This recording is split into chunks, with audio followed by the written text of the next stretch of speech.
Hello friends, നമസ്കാരം. നമുക്കറിയാം August 15 പ്രധാനമന്ത്രി മോദി സ്വാതന്ത്ര്യ ദിനാഘോഷ പ്രഖ്യാപനം നടത്തിയത് GST റാഷണലൈസേഷനുമായിട്ട് ബന്ധപ്പെട്ടിട്ടാണ്.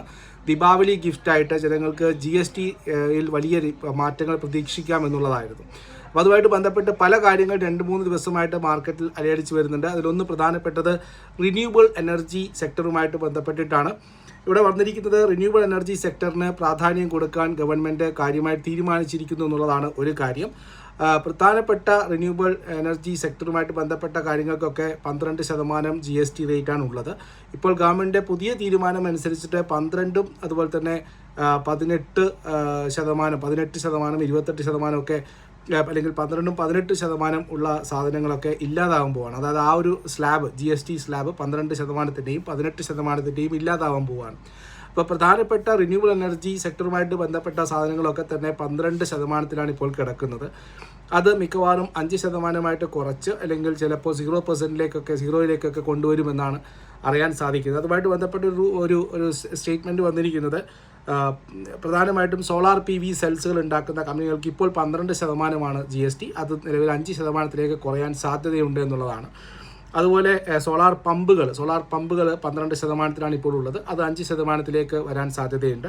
വിൻമില്ല് ഇപ്പോൾ 12%-ലാണുള്ളത്. അത് 5%-ലേക്ക് വരാൻ സാധ്യതയുണ്ട്. സോളാർ പവർ ഡിവൈസസിന് 12%-ൽ നിന്നും 5%-ലേക്ക് വരാൻ സാധ്യതയുണ്ട്. കോസ്റ്റ്, അതായത് റിന്യൂവബിൾ എനർജി സെക്ടറുമായിട്ട് ബന്ധപ്പെട്ട കോസ്റ്റ് കുറക്കുക എന്നുള്ളതാണ് ഉദ്ദേശം. ഇതുമായിട്ട് ബന്ധപ്പെട്ട് രണ്ട് തരം കമ്പനികൾക്കാണ് ഇതിൻ്റെ ബെനിഫിറ്റ് ഉണ്ടാവാൻ സാധ്യത. ഒന്ന് സോളാർ അല്ലെങ്കിൽ റിന്യൂവബിൾ എനർജി സെക്ടറുമായിട്ട് ബന്ധപ്പെട്ട് ഡയറക്റ്റ് കമ്പനികൾ, അല്ലെങ്കിൽ ഇവർക്ക് ഇൻഫ്രാസ്ട്രക്ചറൊക്കെ ചെയ്തു കൊടുക്കുന്ന EPC കമ്പനികൾ, എഞ്ചിനീയറിംഗ് റിക്വയർമെൻറ്റ് കമ്പനികളെ സംബന്ധിച്ചിട്ടും ഇത് ബെനിഫിറ്റായിട്ട് വരാൻ സാധ്യതയുണ്ട്. കാരണം അവർക്ക് സാധനങ്ങൾ മേടിക്കുമ്പോൾ ഇതിൻ്റെ കുറവ് ഇൻപുട്ട് ടാക്സ് ക്രെഡിറ്റ് ആയിട്ട് കിട്ടും. അത് അവരുടെ കോസ്റ്റ് സേവ് ചെയ്യുന്നതിന് സാധിക്കും. അത് ഗ്രൂപ്പ് ഓഫ് മിനിസ്റ്റേഴ്സിൻ്റെ യോഗത്തിലും ഇത് അംഗീകരിച്ചു, അല്ലെങ്കിൽ അതിന് അനുകൂലമായിട്ടുള്ള തീരുമാനം, സെൻട്രൽ ഗവൺമെൻറ് തീരുമാനങ്ങൾക്ക് അനുകൂലമായിട്ട് തന്നെയാണ് ചർച്ച നടന്നതെന്നാണ് അറിയാൻ സാധിക്കുന്നത്.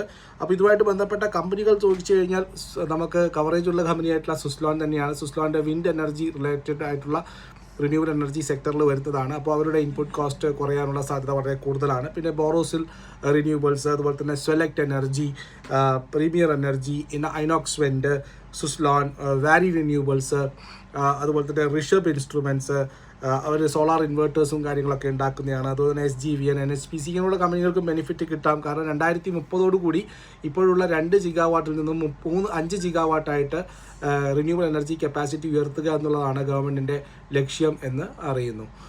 അപ്പോൾ ഇതേതായാലും റിന്യൂവബിൾ എനർജി സെക്ടറുമായിട്ട് ബന്ധപ്പെട്ട് GST റിവിഷനിൽ അല്ലെങ്കിൽ GST റാഷണലൈസേഷനിൽ ബെനിഫിറ്റ്